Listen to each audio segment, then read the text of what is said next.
Okay, so one way that we can rearrange the initial plus change equals final formula is to solve it for the displacement, which is delta x.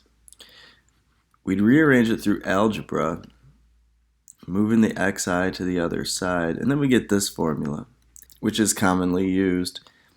And let's just see that it holds. Our xf is the height of the final point. And on the graph, the height of the initial point is the xi. And if we trace it over and see how high we've gone from our initial point, that is the delta x in physics. It's called the displacement. So let's plug in the numbers here.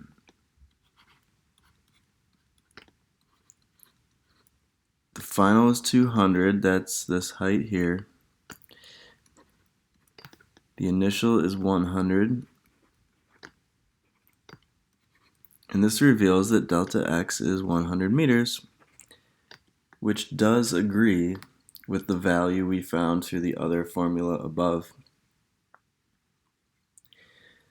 But one other thing we'd like to do here is we'd like to be able to plot a graph of our position from the velocity.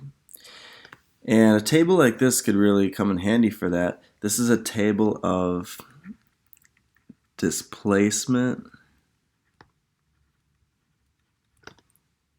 and position.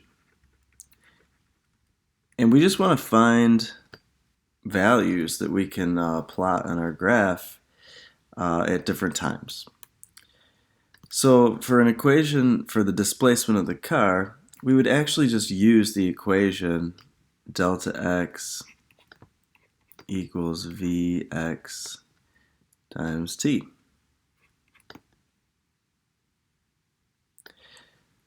Alright, so I'll just plug in a time of 0, and I'll plug in a v of 10. So at time 0, you haven't gone anywhere yet. So the displacement would be 0. But when the time is 2, the displacement would be 20. When the time is 4, displacement goes up to 40, and so on. And then after 10 seconds, as we found above, we would have traveled 100 meters. What we want to do here, though, is we want to find x, which is position. It's a little different from displacement. So x would have the formula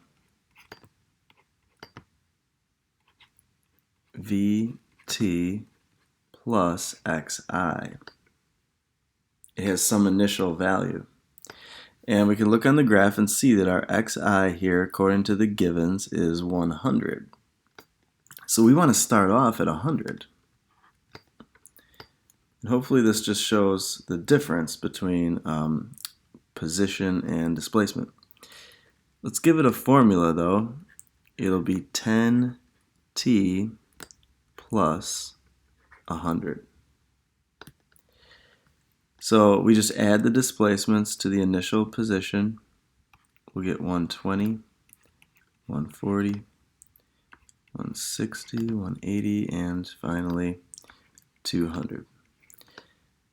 These calculations allow us to plot points, and then we could connect the points into a smooth graph.